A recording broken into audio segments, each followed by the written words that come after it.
Ben Franklin's World is a production of the Omohundro Institute. Today's episode is brought to you by Babbel, the #1 selling language learning app in the world.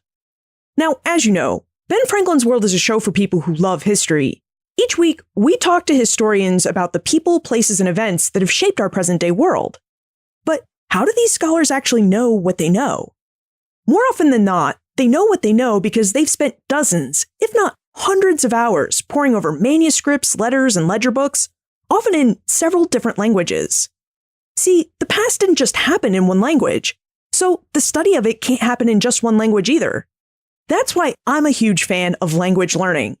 Learning and understanding a new language enriches not only your mind, but your knowledge of the size and scope of the world and its history. And with Babbel, you can learn just about any language you want to learn, like Spanish, French, Italian, German, Russian, or even one of my additional languages, Dutch or Nederlands. And you can learn these languages through fun lessons that take just 10 to 15 minutes. You can take these lessons through Babbel's handy smartphone or tablet app, or online with your computer. Now, what's great about Babbel's fun lessons are their practicality. Babbel's designed its lessons to take you through all sorts of practical situations, like chatting with new friends, ordering food, asking for directions, and more. The practicality and fun of language learning through Babbel is something that you can try for yourself. Babbel is offering you a special listener-only discount of 50% off your first 3 months.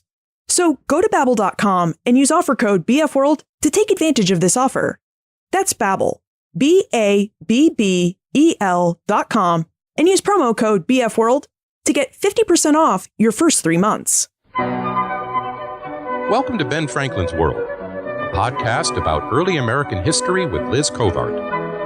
The study of history is key to understanding who we are and how we can affect a better future. Ben Franklin's World will introduce you to historical people and events that have impacted and shaped our present-day world. And now, here's your host, Liz Covart.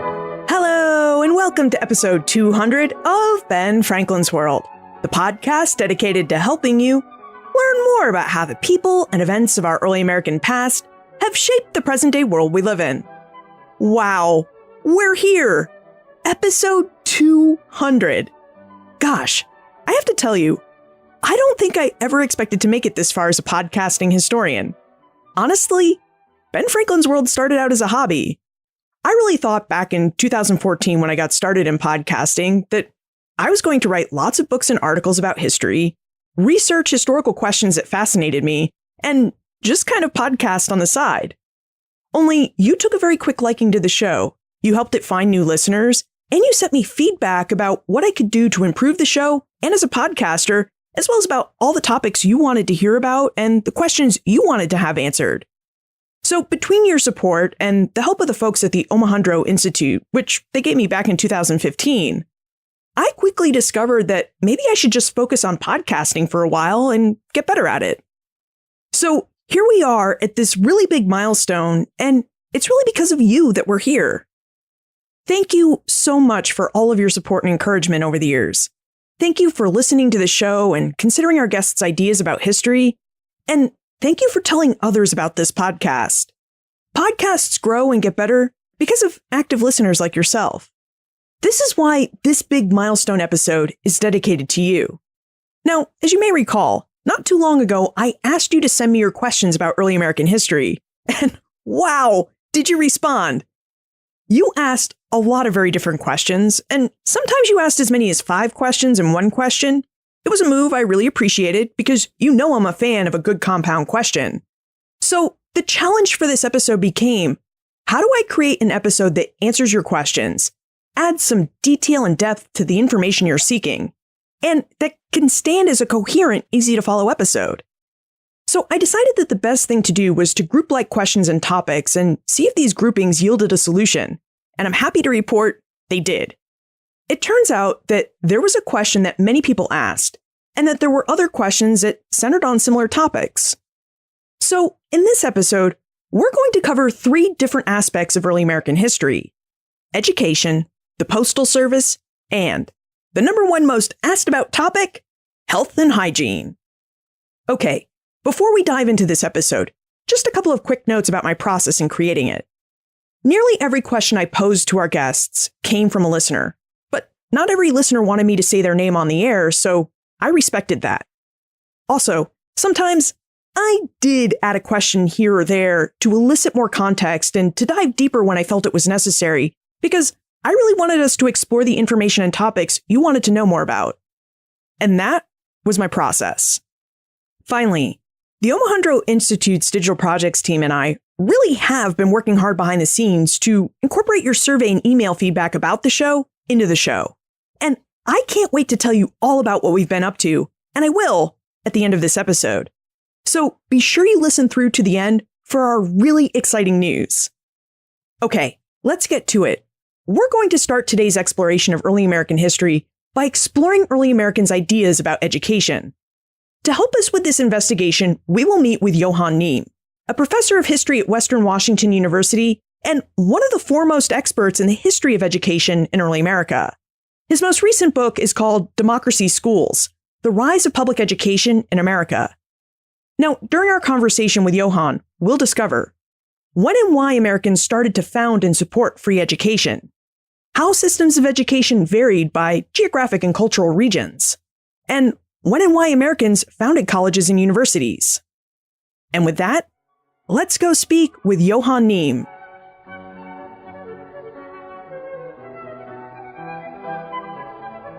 Thank you so much for joining us, Johann Neem. Thank you for having me on the show. Well, Johann, we're really excited you could join us because you're an expert on education in early America, and we have a few questions on this subject. First, Walter wonders if you would tell us about the development of free schools in early America. When and why did Americans start founding and supporting free schools and education? Americans started supporting free education really in the 1820s and 30s, if we think about free education as tax-supported school terms. Now, after the Revolution, there was a lot of rhetoric in favor of increasing access to public education. And even in the 1790s and early 1800s, you had some states like New York and Massachusetts and some other places starting to provide tax support to schooling. What often happened was you'd have often a tax-supported term that might be open to all people, and then parents would pay for an extended term with the teacher if they wanted, or the taxes would only cover a portion of the schooling, and families would kick in what was called a rate fee, tuition, to pay for the schools. Around the 1820s, 30s, there was a bigger push for universal tax-supported education, and you start to see the increasing use of taxation to pay the cost of schooling. And by the Civil War, most northern states have free public elementary schools, and they're moving towards free high schools. And the southern states haven't quite got there, but they're actually moving in the same direction for white students. And the Civil War changes the dynamic in the South in interesting ways, but they're following the same trend prior to the Civil War for their white population. It's really interesting to me that you note that the movement for free education started in the 1820s and 1830s, because I know I've read laws from the colonial period that show that Massachusetts towns had to support schools. And I know that Boston founded the Boston Latin School for boys in 1635 and a girls' school in 1636. So were these schools part of the free education system, or were they founded as part of a different movement and different set of ideas? Yeah, that's a really good question. History doesn't always move in a linear progression. So colonial Massachusetts did have laws that provided a kind of tiered level of schooling so that there would be elementary literacy for all children, often provided by tax support, and then grammar schools for people who had the money to pay for it, or in some cases were chosen by town leaders or others. But by the Revolution, that system had started to falter, and the Revolution created a new spur. So in Massachusetts in the 1780s, you have a renewed effort to recreate that town-based system through tax support. And Massachusetts is one of the earliest to move towards what we think of as a public system in which taxes are the source of income. But even in Massachusetts, schools relied on lots of in-kind support from families, from boarding teachers to providing wood for the schoolhouse to, in many cases, actually paying rate fees. But Massachusetts is a leader in the shift towards public education, and that builds on this colonial heritage. Now, regional variation in schools is something that interests us, and it sounds like systems of education, whether we're talking about the colonial period or in the new United States, may have varied by region. So, would you tell us more about these variations? There was a lot of regional diversity, but what's more interesting to me is the fact that places like Massachusetts and New York acted as leaders and states started to emulate them. So you see in places like North Carolina and Alabama and Ohio references to what's happening in places like New York and Massachusetts. And how can we make that happen here? And so there is a real kind of national movement, but it's not national in the sense that it's organized by some national organization or by the federal government, but rather through the exchange of ideas and emulation among states. But schools themselves were locally governed institutions. State legislatures often created the spur to schooling by providing initially incentives for communities to organize schoolhouses. For example, they'd say, we'll give you X amount of taxation if your community forms a district, holds a meeting, and agrees to raise this many taxes locally. So in a sense, state legislatures acted as a nudge, and then people started to organize locally. And part of that was legislatures simply didn't have a bureaucracy. They had to build from the bottom up. But as they built and as schools started to get off the ground, the nudges became pushes. So almost every state then starts to mandate a certain term, whether it's 3 months or 5 months, that districts build schoolhouses. So you start to move from nudges to mandates, but the work is happening locally and districts were fairly small. This is before cars. So people needed to be able to get to school. And so these were locally governed institutions, but they weren't completely autonomous from state legislation. Legislatures were often pushing and prodding in different ways to encourage local activity. I think you've described a grassroots movement. Was it a grassroots movement for education that prompted Americans to start founding schools? And if it was, why were local communities and Americans really encouraged to support schools and education? What were behind these movements? Yeah, it's not actually one or the other. I think in many early settlement societies, as the nation expanded westward, schools were one of the first institutions to develop, and they often developed as kind of informal, what we would call private associations. Someone would set up a school, a teacher would offer services, and over time, that community would build a schoolhouse, perhaps for that person. So there was a grassroots element in many communities, but the push to make this a mass education system required the state legislature to act and required the kind of nudges and incentives that legislation could provide. Why would people do it? I think there were lots of reasons. I think for some people, it had to do with the principles of citizenship, that citizens needed to be literate. And so for many advocates of public schools, that was a primary criteria. For others, it had to do with providing economic opportunities for their children. And certainly, as more children went to school, it became a social norm. So being left out became more of a stigma. And as that happened, people started to push for greater access. Greater access meant trying to shift the burden from parents paying to taxpayers paying.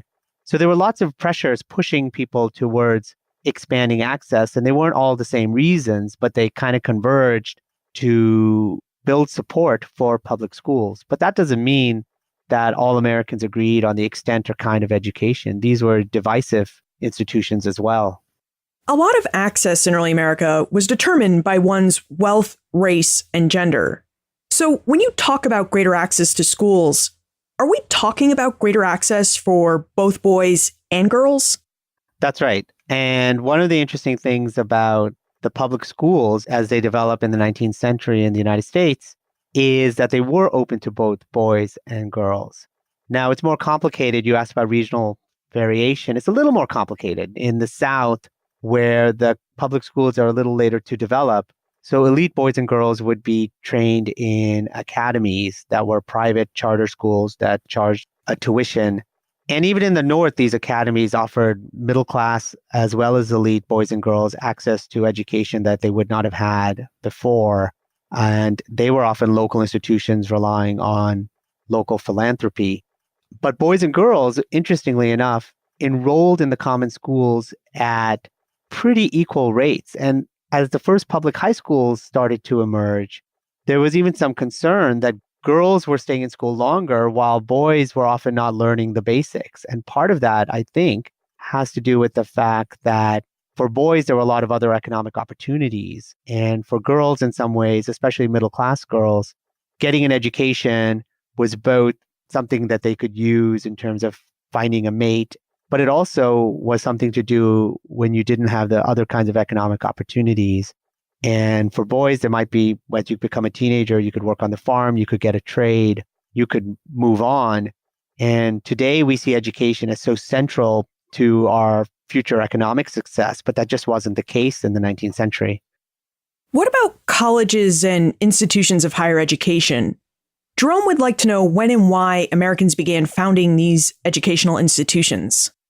Well, the earliest colleges were founded in the colonial era, and they were, in the case of New England, places like Harvard and Yale, they were places to cultivate the next generation of leaders, particularly ministers as well as political leaders, and to ensure you had an educated, pious, local ruling class.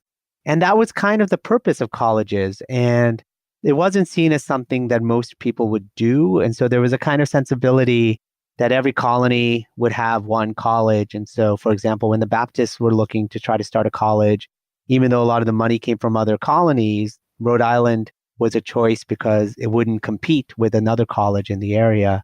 And so there was this idea that the colleges were a place that represented where a ruling class was forged. After the revolution, you start to see the proliferation of colleges for all kinds of reasons, one of which is this idea that one college or institution has an inherent monopoly started to break away. There were ideas of competition, there were ideas of religious pluralism that fragmented this idea that there could be one college and one ruling class. You also had more educated people as people were coming out of the common schools and out of the academies who were eligible for some higher education. So you see a big expansion, a proliferation of new colleges growing throughout the new United States, especially as Americans moved west. And as you had denominational competition and religious pluralism, different groups also wanted to educate their children. And so you have a kind of blossoming of higher education in the 1810s, 20s, 30s that is quite remarkable. And how were these institutions of higher education funded? Were they financed the way that common schools were financed, with taxpayer support? Most were not. Some were. And so places like Harvard, for example, which was seen as the public school for Massachusetts for most of its history, the public college, they would sometimes receive one-time tax support. They would sometimes receive gifts of land that they could use to generate revenue for support of the college. And sometimes new chartered institutions would receive similar things as well. And some of the states tried to provide tax support or other kinds of in-kind support for new public colleges. And so you start to see places in North Carolina, for example, efforts to create a new public institution that would be a civic institution for that state and serve the needs of a republic. Of course, Thomas Jefferson's efforts to forge the University of Virginia is one of the most famous. And so you do start to see increasingly that there is some idea that public colleges deserve public support, but they weren't supported by the kind of local regular taxation that you had in the common school. So tuition, as well as in-kind support of land and other kinds of things that states had to offer, mattered more. We've talked a lot about formal schools and systems of education, but Chris has a question about more informal types of education.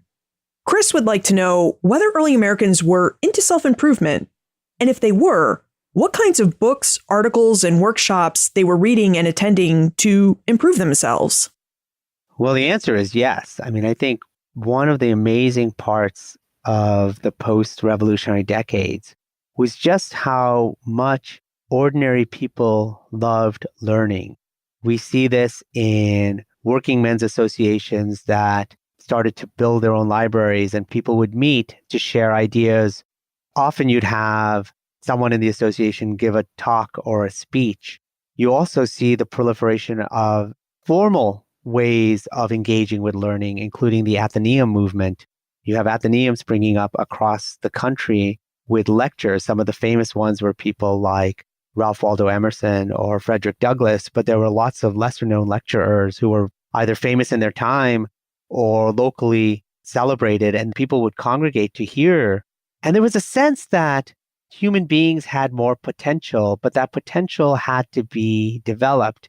And there was a democratic spirit about learning. And I think that actually supported the formal systems because many people who would learn on their own in various kinds of voluntary associations, in working men's associations, in new kind of voluntary libraries, as well as through formal lectures like the Athenaeum, started to get a sense of what learning could provide. And I think that helped build support for wanting to offer a more formal education for children. Now, as you've researched the history of education in early America and in the early United States, is there a lesson or any information about education in early America that you think we'd do well to know about? Is there something about how early Americans thought about education or how they established their schools that carries forth into our own time? Yeah, I think there is. I think, we're at a crossroads in the history of education in the United States today. And it's entirely plausible that there might be some states a decade from now that have moved away from the common school model altogether as policies that support either charter schools or school choice or vouchers take hold. And that may or may not happen, but we're clearly at a moment where we're rethinking or asking fundamental questions. I guess what interests me in some ways is there's two lessons I took while I was writing my book. First off was the ways in which advocates of public education really believed in creating a system that provided the same education to all people and that the purposes of education were public. The primary purpose for the revolutionary generation was to cultivate citizens. By the 1820s and 30s, there's also an idea that a liberal education will develop the unique talents and capabilities of ordinary people. And so in a democracy, democratizing access to the arts and sciences became a mission. And the third one, which is hard for us to think about today, but is really important, is the question of diversity. As Americans became more diverse, as immigration increased in the 1830s, 40s, 50s, there was an understanding that public schools would be places where different groups of people would become Americanized. And historians have been very critical of that from the left and right. Today, we're facing the question where on the right, advocates of choice believe we're too religiously diverse to go to school together. And some advocates on the left say a multicultural society shouldn't impose any common vision of the nation on others. And so if that's true, we have to ask ourselves, do we still want our public schools to have these public purposes? And I guess one of the lessons I took is I think those are the questions we need to ask, where instead of asking ourselves about specific policy questions, we need to take a step back and say, what are the fundamental functions of public schools? And then ask how to achieve them. And for me, that's my hope, is that the book asks those questions and puts those public purposes back on the table. Americans began founding tax-supported free schools during the 1820s and 1830s because the American Revolution prompted them to think about education as something that was important for democracy. Education and knowledge helped create citizens who knew how to read, vote intelligently, and recognize potential threats to the Republican way of life. Now, not all schools in the early United States were the same, just as they aren't today. As Johann related, there was a fair amount of regional variation in schools. In the South, it was elite boys and girls who benefited from education when their parents sent them off to academies. Only after the Civil War did tax-supported education become a thing in the South. In the North and Midwest, states like Massachusetts, New York, and Ohio seemed to be in competition to establish what they thought would be the best free education systems. Now, over time, as systems of free education developed, so did a system of state and private colleges and universities. The earliest institutions, Harvard and William and Mary, date back to the 17th century, with missions to educate their colonies' next generation of leaders and clergymen. By the 19th century, the demand for college and universities with different missions increased, so we start to see schools like the land-grant colleges founded in 1862. As Johann noted, we're presently at a crossroads in the history of education in the United States. He advises us to make the most of this situation by looking to the past and asking the same, or at least similar fundamental questions that early Americans did. Like, what do we think the purpose of public education should be? Okay, let's move on to another topic you wanted to explore and ask questions about: the early American postal service. How did people receive and transport their mail? To explore this aspect of our early American past, we'll turn to our friend and my Omohundro Institute Digital Projects teammate, Joseph Adelman. Joe is an assistant professor of history at Framingham State University in Massachusetts. He's a historian of media, communication, and politics in the Atlantic world, and he's an expert on the early American postal system. His book, Revolutionary Networks: The Business and Politics of Printing, 1763 to 1789, will be out in spring 2019.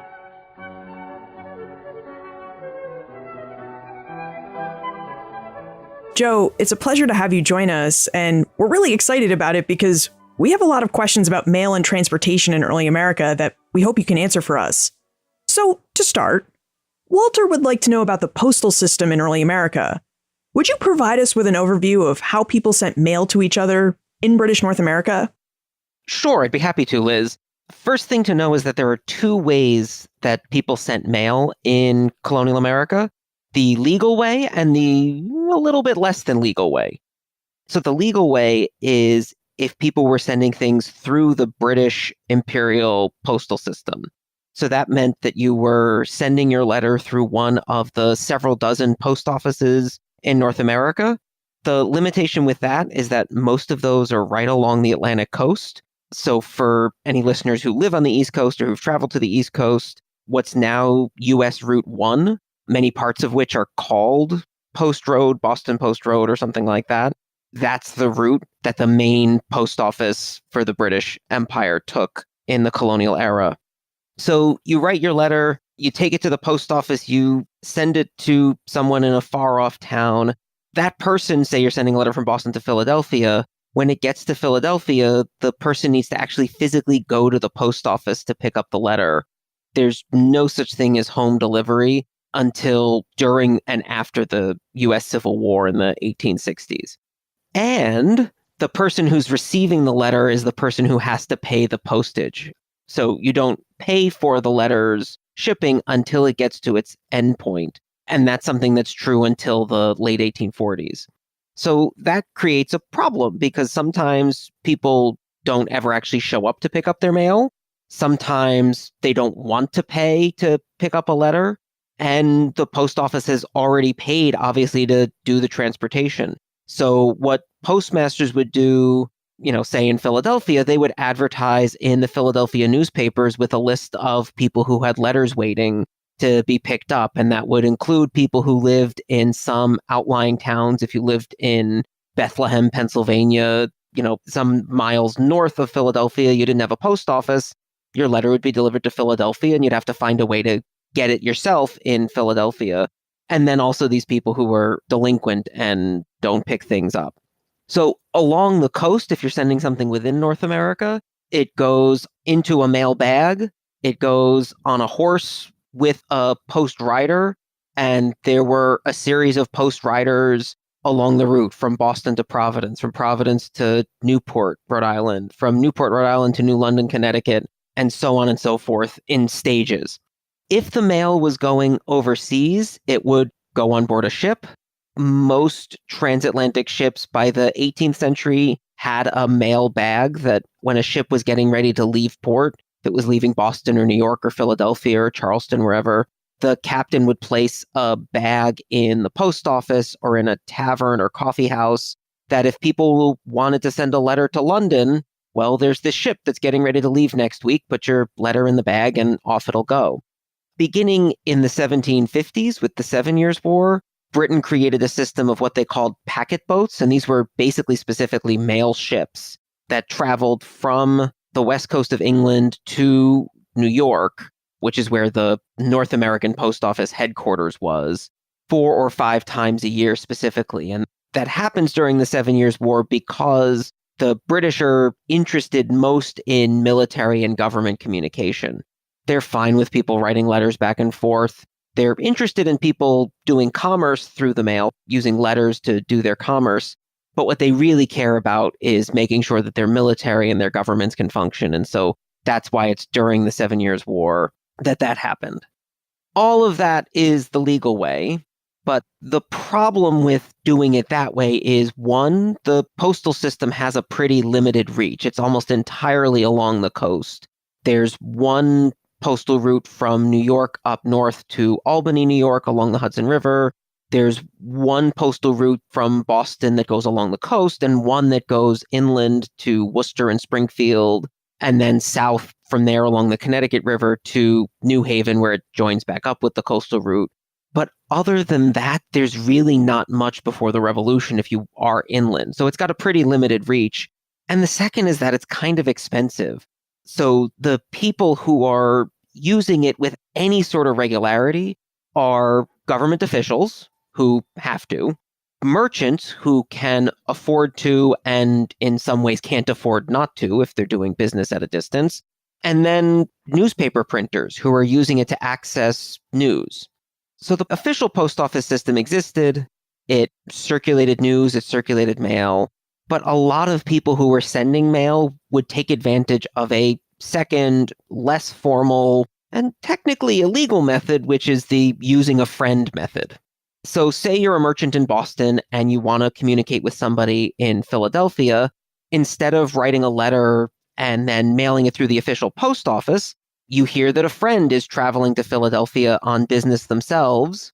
You hand your friend the letter and ask them to deliver it to your correspondent when they get to Philadelphia. So that's the second way that people do it.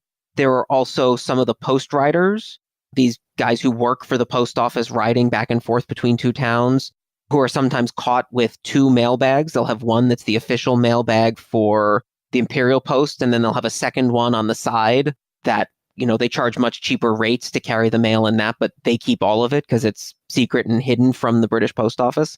So people are doing both of these things. They're using the official post office, and then they're using these other informal methods. Okay, I'm really curious about this system where the receiver pays the postage. Say you're trying to send a letter from New York City to Charleston, South Carolina, and perhaps it's going by boat, or perhaps by one of the postal riders along the coastal postal route you just mentioned. But along the way, there's a disaster. Say a storm takes out the postal rider's horse or sends a ship way off course. Did receivers pay extra postage for their mail when the British Postal Service took an extra long time to deliver their letter? You don't pay extra if it takes extra long to get there. But the question that raises is, what if the letter is completely lost? Say, what if the ship goes down? And so what people who had transatlantic correspondence especially tended to do is they would send two versions of the letter on two different ships so that they had a higher likelihood of one getting there. And especially if they wanted whatever was in the letter, if they wanted that to get there as soon as possible, that you give yourself a little better chance.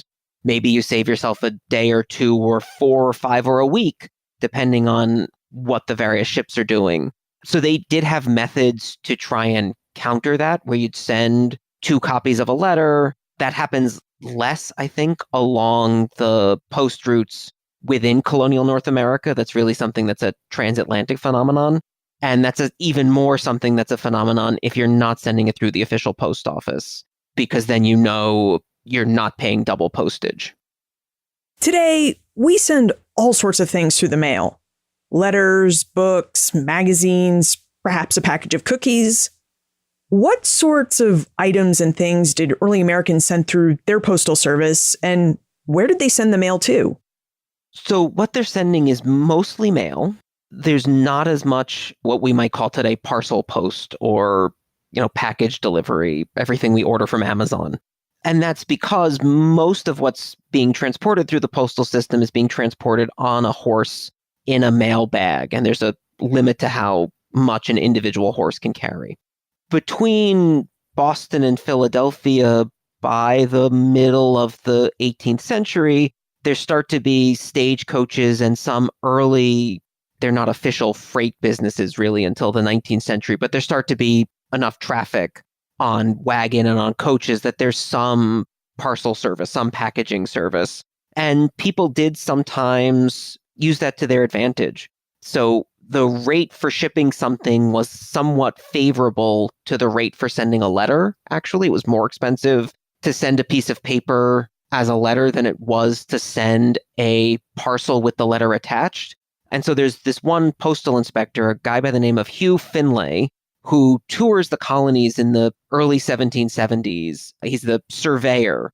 And so he goes around and checks each post road. He interviews the postmasters, checks the books, things like that.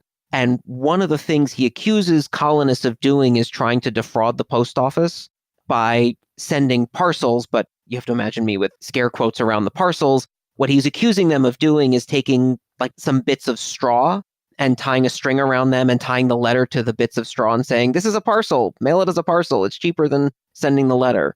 So we know that there were parcel rates. We know that there was some parcel service. It's not very big, certainly not through the postal system, but it's there. It's really interesting that you said that colonists sent mostly letters through the postal service. And given what you said about post riders and postal horses, that makes logistical sense.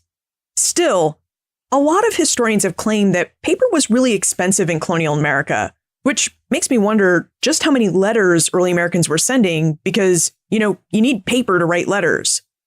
Would you tell us a bit about the expense of paper and how this expense impacted the mail that people created and sent? The short answer is that it depends because there's lots of different qualities of paper available. So you can get paper at all sorts of different price points. But in general, in the 18th century, paper was more precious, was more expensive relative to other goods and materials than it would be today. And the reason for that is the material that it was made out of. In the 18th century, paper was made out of rag linen. It was made out of old clothes that you would cook and get the fibers from and then turn into paper. So one of the things that happens is that paper mills, people who make paper, and printers who need lots of paper for their businesses are constantly advertising and asking and begging people to send in their old clothes, their rags, to be pulped to make paper. So there's a lot less of that around, and it's a more expensive product than when they transitioned to wood pulp paper in the middle of the 19th century, right? Wood is relatively plentiful. On the other hand, that means that the paper is far more durable. So one of the interesting things about, say, going into an archive and looking at newspapers or letters today is that the letters and the newspapers and the books from the 18th century with linen paper are in far better shape than newspapers and letters and books and things like that from the mid or late 19th century that are quite a bit younger. Because when you make linen paper, and we know this today, when you print a resume or something like that, you print it on linen paper because it's more durable. So in the middle of the 18th century, you can get paper from local paper mills, and many of the colonies have paper mills by the middle of the 18th century, but it's not of the greatest quality. The high quality paper comes from England, which both because it's higher quality and because it's being shipped across the ocean makes it far more expensive. All of that means that letter writing, and here I'd separate out newspaper printing because they're printing their newspapers once a week as best they can. But for letters, letter writing is mostly limited as a regular practice to people at the upper end of society, people who can afford to buy paper on a regular basis and use it, military, government, merchants who have to transact business at a distance. So there are lots of people who write letters once or twice. Letter writing as a practice is not unknown across society, but people who do it regularly are really at the upper part of society. And then the last thing I'll say about paper and its expense is that people used the whole piece of paper when they were sending a letter, if they at all could. You might see, especially one that's traveling a particularly great distance, say across the ocean, where someone writes the letter and it's clear they date it several times, that it's written in 3, 4, 5 sittings. They find out a ship is leaving in a week, and so they start a letter and then they stop and they come back a couple days later and write a little more. Maybe the ship gets delayed, they add a little more to make sure that they're using as much of that piece of paper as possible. Because the paper is expensive and because, I didn't say this part earlier, but the mail rate is based on the number of pieces of paper you send, and then a little bit on distance, but the volume of paper that you send. So you want to write and use that one piece of paper, because if you use a second one, that doubles the cost of sending the piece of mail. Okay, what about inter-imperial mail? What if you're a merchant and you want to correspond with a merchant in St. Eustatius? Was there an international or inter-imperial mail service that you could use? Or, did you just have to wait to send the letter with a ship captain who was bound for that specific Caribbean island? If it's the official British postal system, there's a rate for that. It's significantly higher than sending something within the colonies that can be taken by a post rider. If it's through the private informal system where you're just paying the ship captain, then yes, it depends on the ship captain. If he's a friend of yours, he might do it for a relatively low price. If you're the merchant that owns the ship, he would take it probably for free. If he is going there and you have no other relationship for him, there might be a different rate, but it would be then up to the individuals involved to figure out what to say in terms of price. Now, what about Benjamin Franklin, Joe? A lot of historians credit Franklin with playing a crucial role in the development of the early American postal system and service. And we'd be remiss if we didn't ask you to tell us more about Franklin's involvement with the Postal Service. So, what about Benjamin Franklin? I'd love to talk about Franklin. Franklin was a printer. That was his trade in which he trained. He published a newspaper, the Pennsylvania Gazette, for 20 years.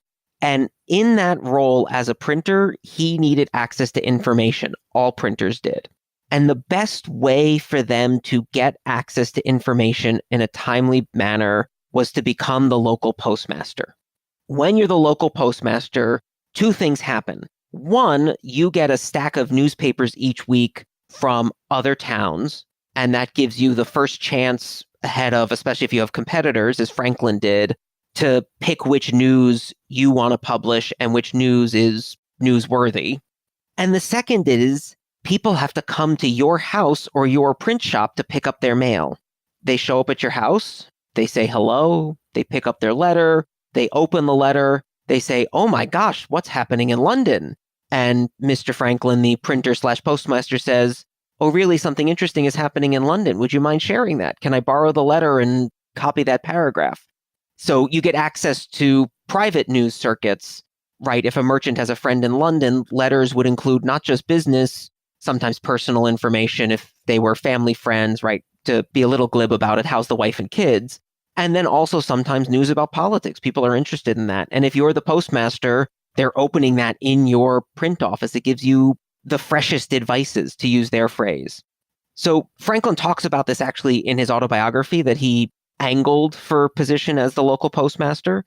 He wanted that for the access information, and he felt he was being ill-treated by the previous postmaster in Philadelphia, who was his rival, that he was not getting news in the way that he was supposed to. So in 1737, he gets the appointment as postmaster for Philadelphia within the British imperial system, and says quite openly that it helped him a lot in terms of the news he could get, the access to people, the access to information quickly, and he's angling for even bigger fish. Within about a decade, he learns that one of the two deputy postmasters general for North America is ill. And Franklin spends then several months, while this poor man is dying, angling to take his job when he gives out. In 1753, that happens. Franklin is standing there waiting and gets appointed as Deputy Postmaster General for North America and serves in that role for a little over 20 years until he's fired in 1774. And he is credited by most historians, myself included, as the man who makes the imperial postal system in North America functional and profitable, which it had never been before. Parliament had intended for it to be contributing revenue to the treasury, and until Franklin got his hands on things, it did not. It ran at a deficit. So he did a couple things. He ordered a survey of post offices and post roads.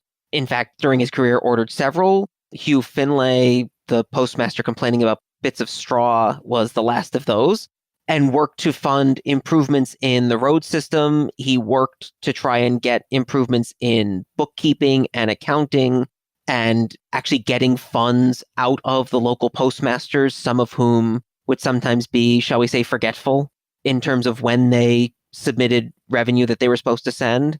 He worked to open some new postal routes, so it didn't really get off the coast, but a little bit, and some of those are thanks to Franklin. He was instrumental in setting up British post offices in Canada after Britain defeated France in the 7 Years' War. So setting up post offices in Montreal and Quebec, and getting a postal route across land from Montreal down to Albany and Quebec down through Maine to the Atlantic coast of Maine, so that there was a postal route that was much faster from Quebec to Boston.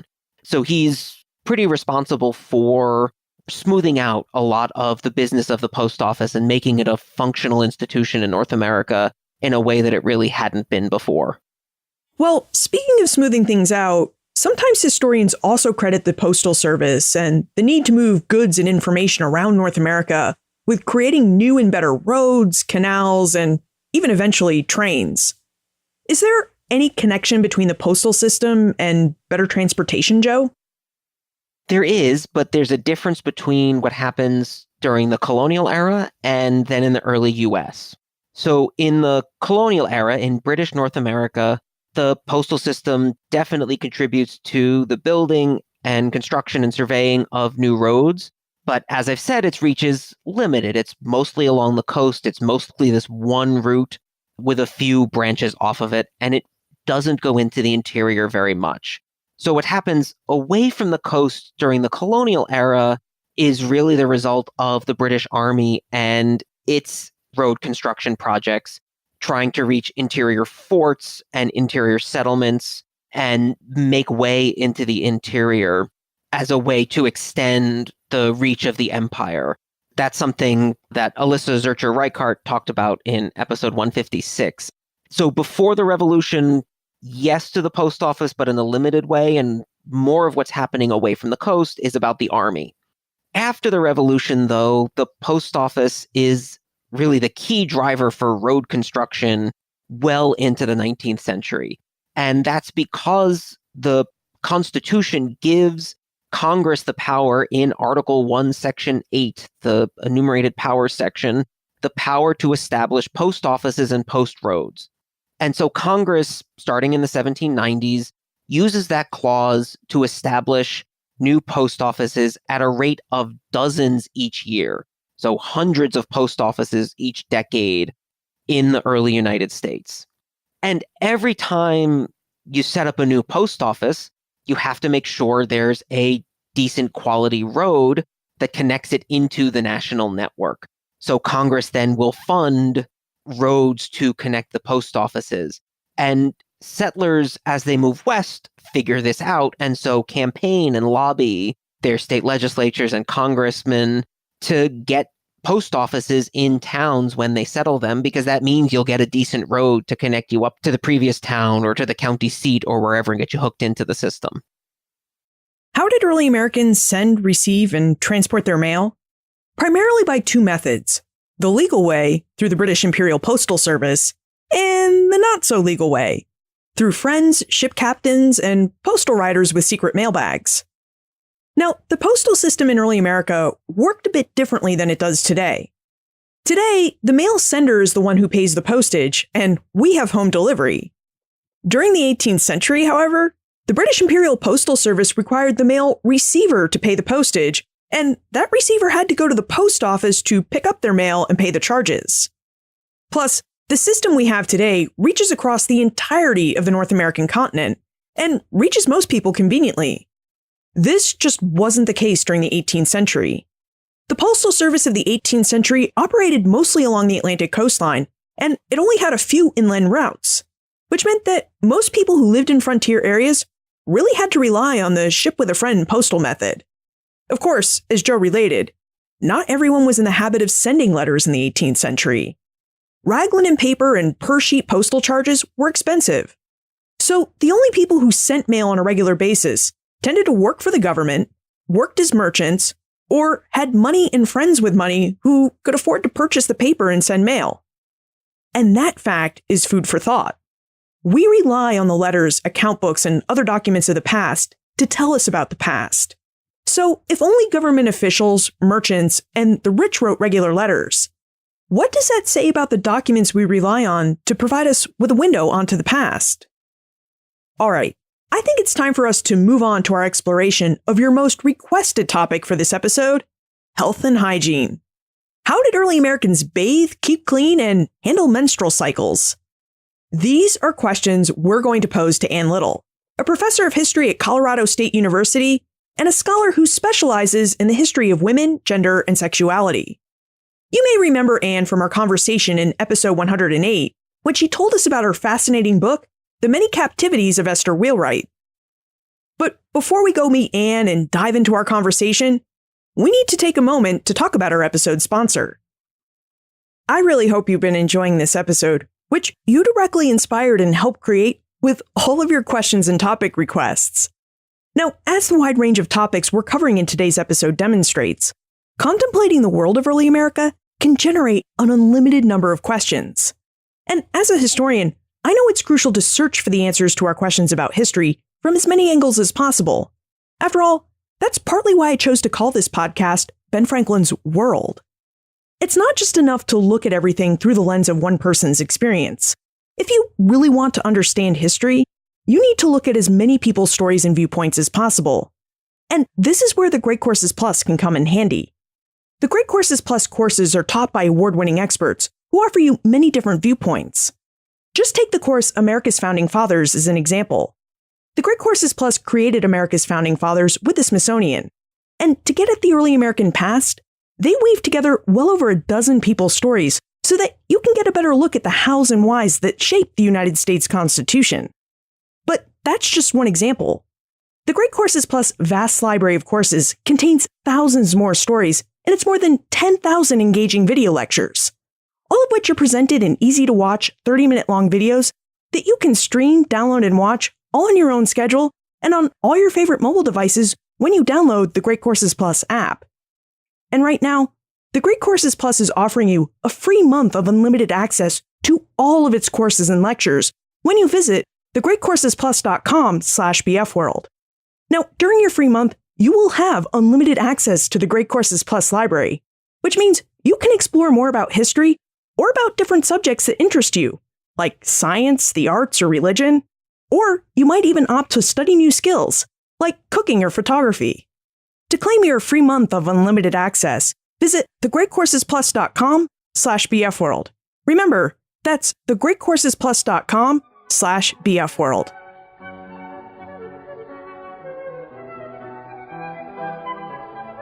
And Little, thank you so much for joining us for episode 200 and for taking the time to answer our questions about health and hygiene in early America. Thank you. I'm so excited to talk to you about this, Liz. Fantastic. Well, as you know, early America was a really diverse place. So with that in mind, would you provide us with an overview about how the different peoples of early America thought about health and hygiene between the 16th and 18th centuries? Sure. People thought very differently about hygiene and cleanliness depending on their sort of major cultural group and orientation. For Europeans and Euro-Americans in this period was probably the height of filthiness and stink, not just in terms of bodily cleanliness, but also infestations of lice. There's just a lot of unwashed hair and unwashed bodies among early Euro-Americans and Europeans in this period because European cultures believed that bodily immersion was not just not necessary for human health. They believed it was actively hostile to human health. This is in part because the custom of the Roman baths really persisted through most of Western Europe, through the very late Middle Ages, through, for the most part, the 14th century, I believe. But the Roman baths were associated with the spread of disease, and in particular, the outbreak of plague in the 14th century. And that is why Europeans stopped taking baths, essentially, stopped the practice of full body immersion or any kind of immersive bathing. So that in the 15th, 16th, and 17th centuries, people just didn't take baths. They relied on a custom that the historian Kathleen Brown, in her book Foul Bodies, calls a regime of linen-centered cleanliness. They relied on washing their shirts or shifts, the sort of first base layer of clothing that they would wear, linen shirts or shifts. They would wash their shirts, and then the shirts would, through friction and the absorption of sweat, clean their bodies. And so that's how they thought it was safest and best to clean their bodies. Native Americans, on the other hand, and from what little evidence we have about West Africans, for example, and some of their hygiene practices, they were not averse to full body immersion, although, of course, it was for the most part cold water immersion in this period, people jumping into lakes, rivers, the ocean to wash off. And Native Americans, as well as West Africans, also engaged in a process known as smearing. That is cleaning the body or maintaining the body with the application of oily substances. In the case of people from the Northeast borderlands, they would use bear grease and rub on bear grease as a kind of unguent, a moisturizer. And some historians believed it even had the effect of repelling bug bites or protecting the skin from insect bites.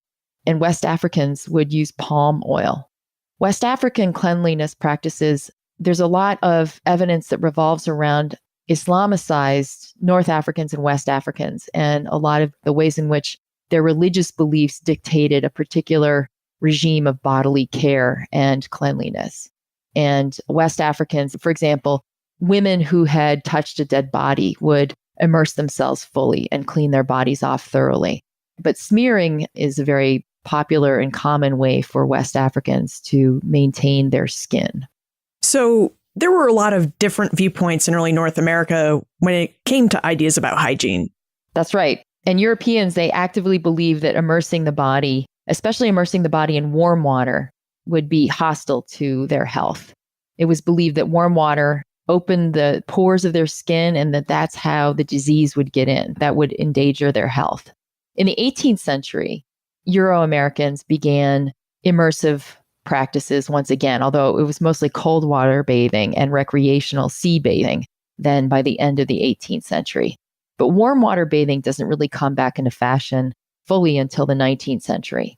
And Native American and African American practices undoubtedly change in the colonial period, but we have much less evidence about the ways in which exposure to one another's ideas and to Euro-American ideas and commercial culture, material culture, we don't have a lot of evidence for how that changes the way that they are thinking about bodily care, but it undoubtedly does change, certainly by the 18th century. There was certainly a lot of cultural mixing in early North America. We see Native Americans intermixing with different Native American peoples, colonists intermixing and interacting with people from different European countries and cultural traditions, colonists and Native Americans interacting and intermixing with each other. And of course, all of these different groups interacted with different free and enslaved Africans and African Americans who all lived in North America. So I'm curious about this cultural intermixing. How did colonial American views about cleanliness and hygiene impact, say, West Africans' practice of hygiene and cleanliness? And how did, say, a colonial American who was either taken or went off to live with a Native American community, how did they have to adjust their views and practices about hygiene and cleanliness? Well, I think for Euro-Americans who were captivated and held as prisoners, either temporarily or adopted into Indian families, they would have been induced to adopt Native American hygiene practices. So they probably would have been introduced to cold water bathing. But I think the larger point that your question gets at is a really interesting and important one. It's a really fascinating insight, I think, that you have, which is that exposure to these cultures that engage in cold water bathing, immersion bathing, undoubtedly did help Euro-Americans adjust once again to the notion that bathing maybe wasn't necessarily harmful to their health. And when we see the people who are the pioneers, as it were, in Euro-American immersive bathing practices, it tends to be young people. It tends to be young boys and young men in particular, who are seen as especially brave and adventurous if they jump in a cold running river and bathe themselves, mostly for fun. But then, of course, there are physicians and other observers, older observers, who begin to make the argument that bathing is not only not necessarily harmful, but that it can have beneficial health effects, that it gets the blood moving, that it purifies the blood, that it improves the muscle tone, that kind of stuff. So it's interesting that some of the people who are some of the more, some of the people who have the most intimate experience living with Indian families, living in Native American households, child Anglo-American captives of Native Americans in wartime. This is the same population that begins to popularize cold water bathing in the early 18th century. So I think certainly exposure to other cultures has a big effect on how other people are thinking about these bodily practices. And I would say, too, that in terms of Native American adoption of European made cloth and clothing, undoubtedly, they needed to begin to think about how to clean and care for European made cloth and clothing. They really never did laundry before, wearing, deer skins and moose hides and various furs, animal furs. There's very little evidence that Native American peoples engaged in what we would call laundry until they had European textiles to work with and wear. And they loved them. They saw them as versatile and durable, but this would have introduced a new kind of way of thinking about hygiene and cleanliness for Native peoples as well. That's a really interesting point. Did Native Americans teach themselves how to do laundry, or did colonial Americans likely show them how to take care of their textiles? I'm not entirely clear about that. Sophie White writes about Native American women engaging in doing laundry, which I imagine would have been a skill they would have had to be taught by basically plebeian French Canadian or Anglo-American women. I'm not entirely sure what the answer is to that question. It's an interesting one. Because, of course, that's, when people talk about selling soap or purchasing soap in the 18th century, they're not talking about buying soap for the body. They're not talking about, like getting a bar of ivory soap or Dove soap to wash their pits or something. They would purchase soap to clean their clothes. They purchase soap to do their laundry only. So soap is only essentially laundry soap through most of the 18th century. Speaking of soap, Justin wonders just how often people in early North America washed their bodies, their hair, and about the different soaps, body lotions, and cleansing products they would have used. You mentioned smearing earlier with bear grease and palm oil. What other products or lotions did early Americans use? The interesting thing for me to think about is that hair washing and shampooing really is a phenomenon only of the 19th century, only when Euro-American people are back into immersive bathing, and you get a variety of different over-the-counter pharmaceuticals and preparations that people can buy in the store, in the urban stores, that effectively serve as shampoos. But before the 19th century, I don't think there's a whole lot of evidence of people specifically washing their hair, at least not with a different kind of preparation. It seems like hair was just kind of left to be kind of filthy. This may explain in part the fashion for wig wearing in the 18th century, with, men essentially shaving their heads regularly in order to wear a wig. But I have a feeling that most of the world, at least through the 18th, if not also largely into the 19th century, was literally lousy, that people were just infested with lice, and they would deal with that on a regular basis with combs or with picking them out.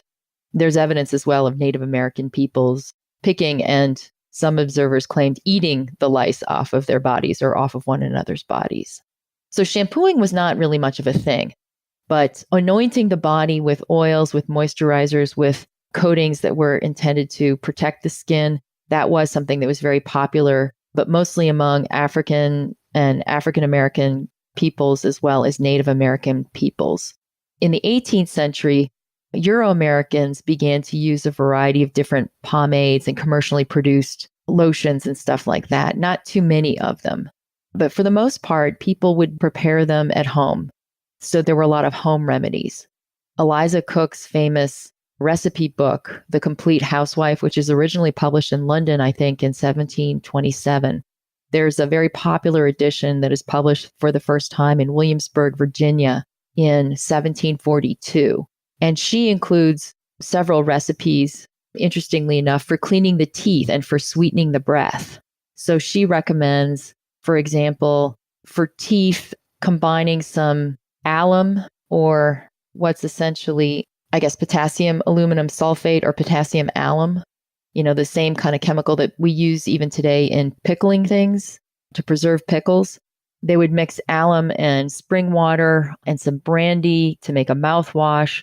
They would take some alum and some herbs and rub it on the teeth with a rag.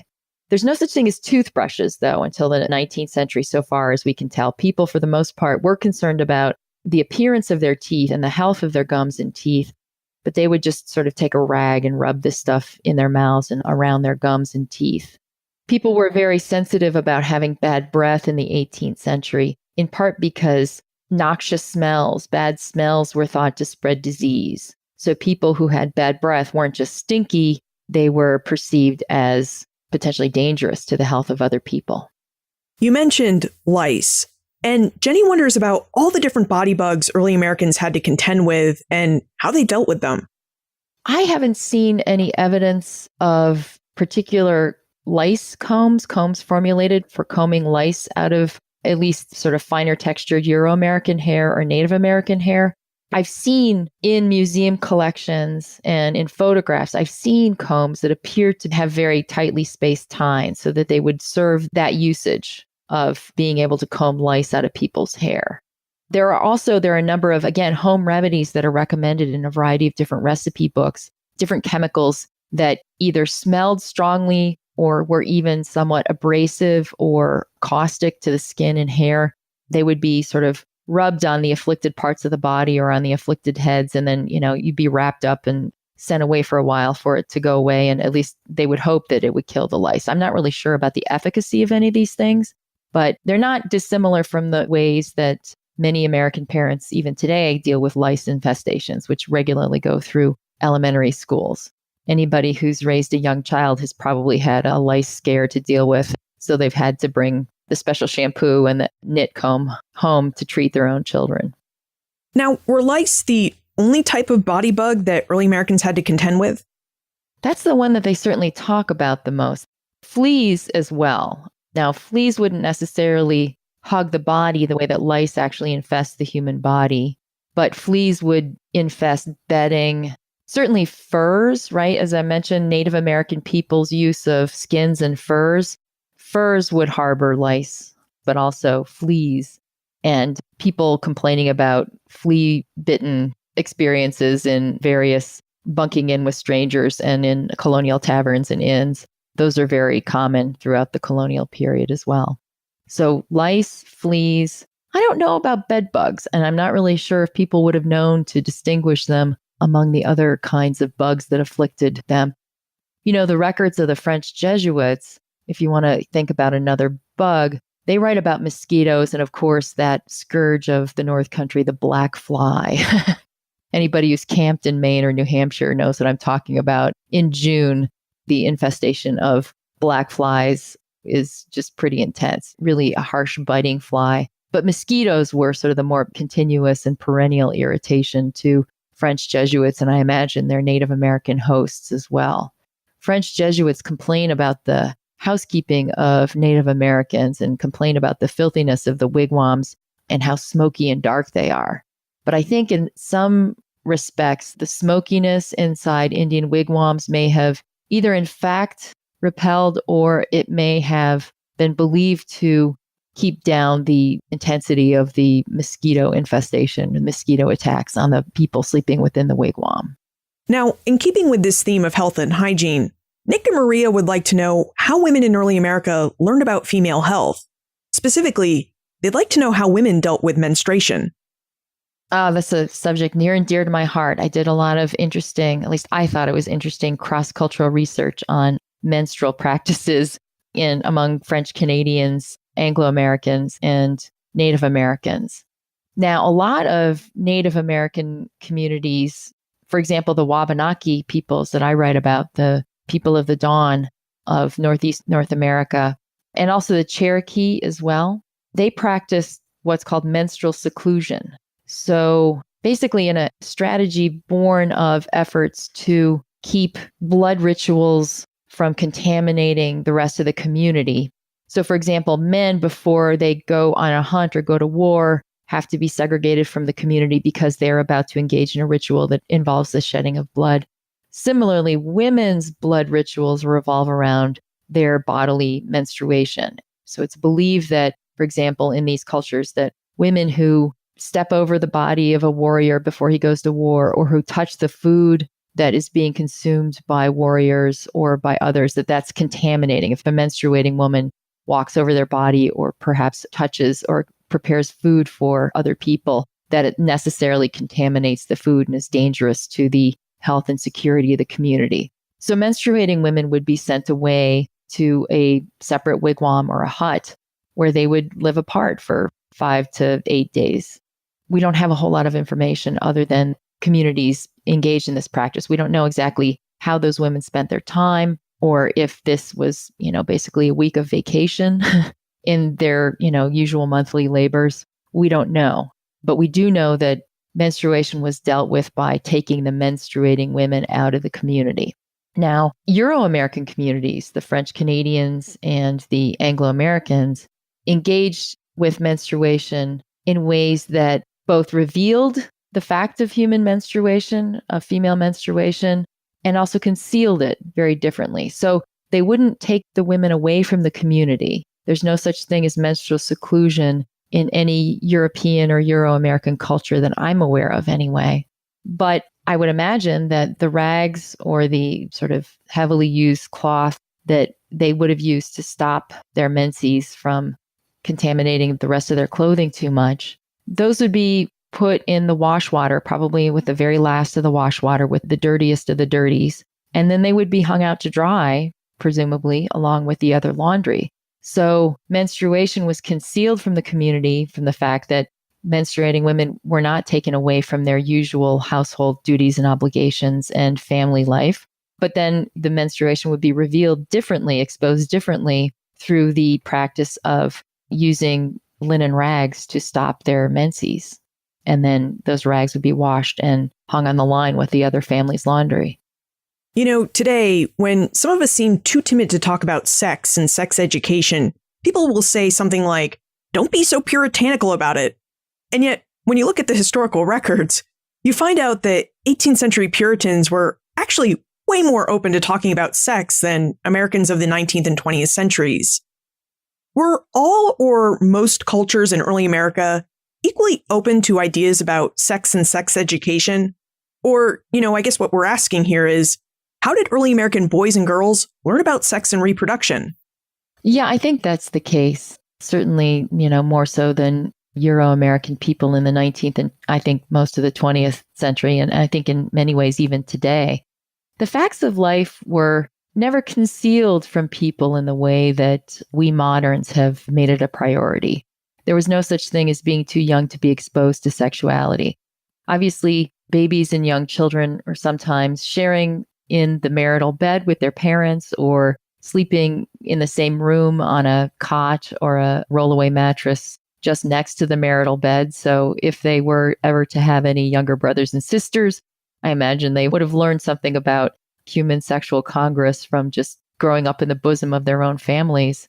But even more so, the Euro-Americans who invaded North America also brought with them the European traditions of animal husbandry and of keeping domestic animals. And so children would have grown up seeing animals give birth, seeing animals engage in sexual relations with one another. These facts of life would have been very familiar to even the youngest of children in these communities.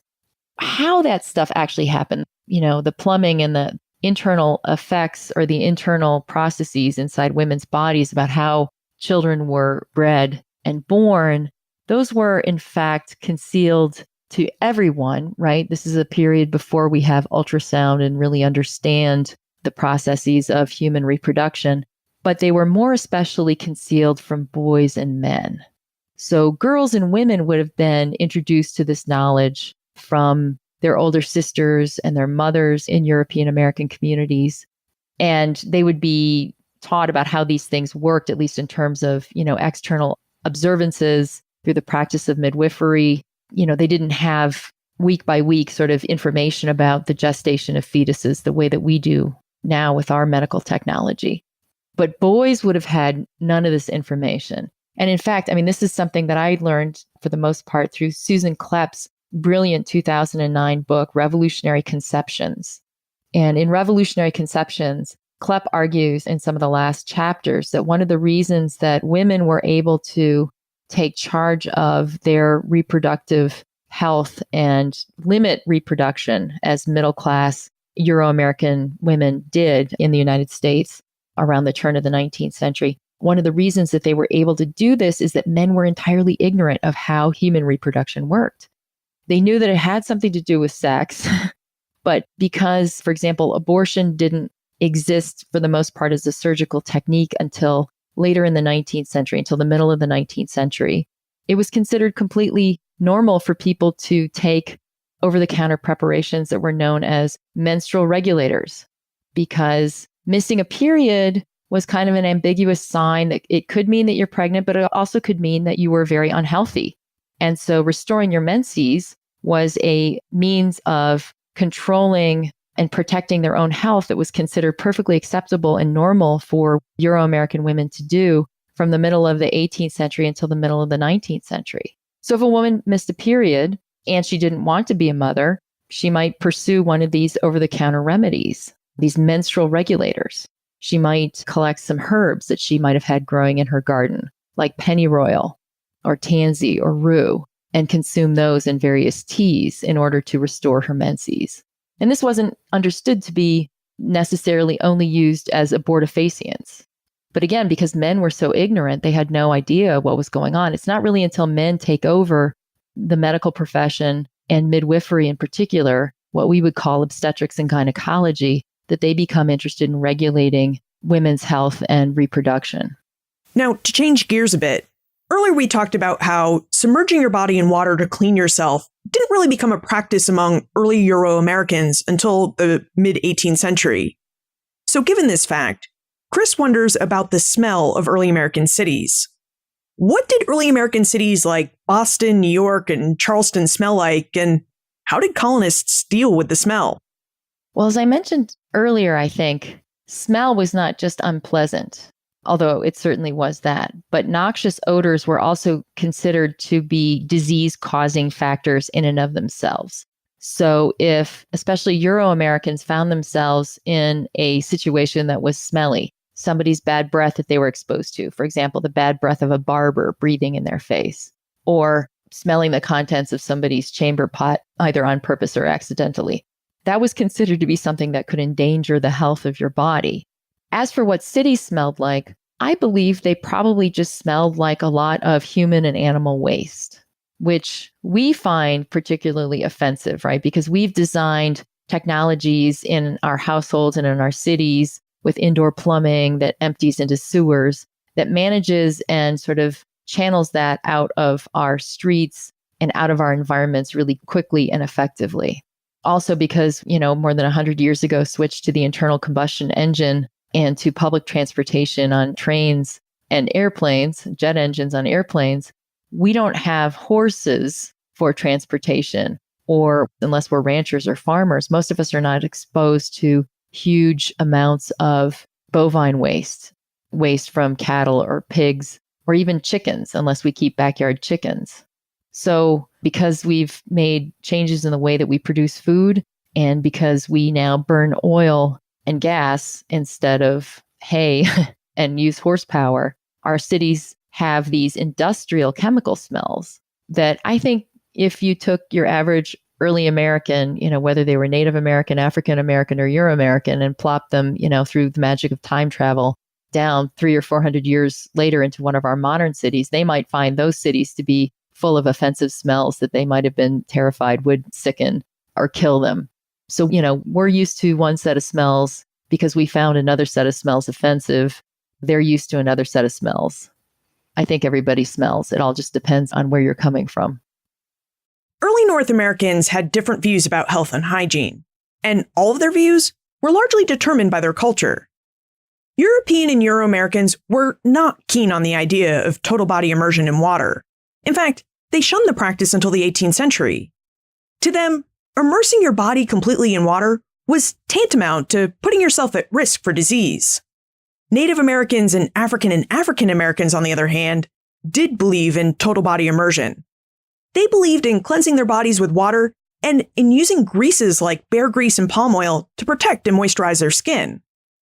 Now, regardless of culture, all peoples of early North America had to deal with bugs. Bugs such as lice and fleas made them uncomfortable, as did black flies and mosquitoes. They also all had to deal with the facts of life. Women menstruate. Sex can lead to reproduction. The question is really, how did each of these cultures handle these facts? As Anne revealed, many Native American communities observed bloodletting and bloodshedding rituals, which led them to practice menstrual seclusion. Now, Europeans and Euro-Americans didn't practice menstrual seclusion, nor did they work to hide sex from their kids. But like everyone else, they didn't really understand the internal biology of how reproduction worked. They had some ideas, but they didn't really understand the specifics.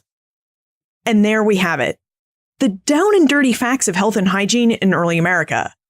Now, I hope Ian Little, Joseph Adelman, and Johann Neem were able to answer your questions. If not, please feel free to send them or me an email or tweet. I've provided links to all of our email addresses and Twitter handles in the show notes. I also have a bibliography for you. I asked each guest to provide us with a list of books, articles, and digital resources on the topics we covered, so we can do a bit more research on our own. So you'll find a link to a bibliography about these subjects on the show notes page too, which you can access by visiting benfranklinsworld.com/200. And now it's time for the big reveal of what the Omohundro Institute's digital projects team and I have been working on for the last few months. Okay, so you took our survey and you've always been great about sending me feedback via email.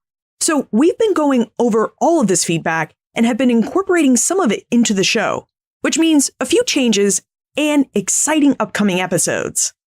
First, one of your biggest suggestions for the show has been improved audio quality for our guests. This is a change I have wholeheartedly agreed with, but it's been a difficult one to implement.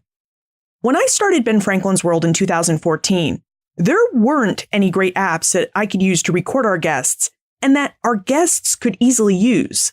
So that's why I had to place a lot of digital phone calls.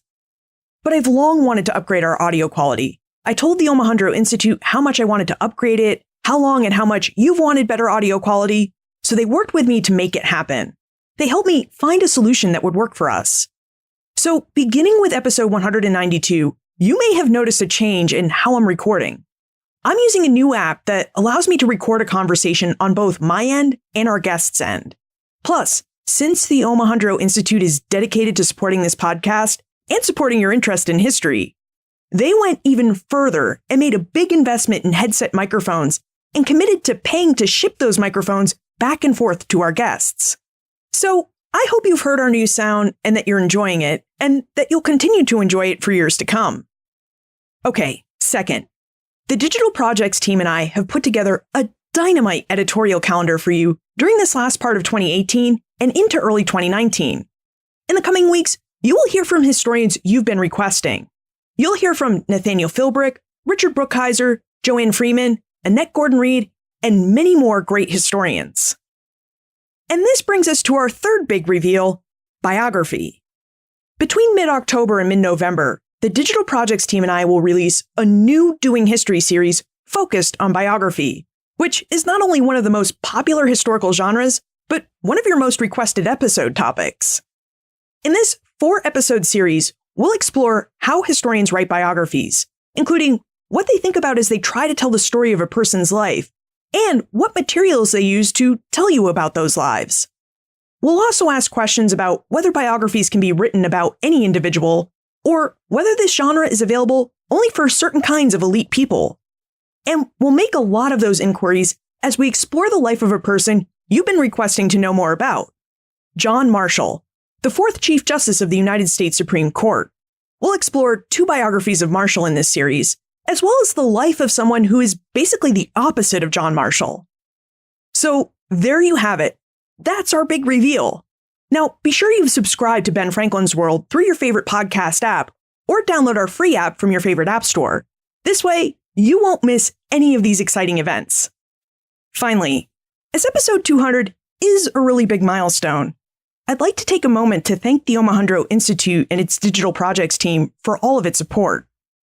The folks at the OI started helping me with this podcast back in late 2015, a time when I was still explaining to people what a podcast was, why they were so great, and why they were so great for history. Now, even before I joined the OI staff as digital projects editor, the folks at the OI, well, they were always there ready to lend a helping hand with advice and ideas. And now, the OI is supporting the costs associated with producing this podcast and with providing me with some behind-the-scenes help. So, to my behind-the-scenes crew, Holly White, Joseph Adelman, Martha Howard, and Karen Wolf, thank you for helping me get this far. And I think I speak for all of us, me and our listeners, when I say, thank you for your continued belief that this is a program worth supporting.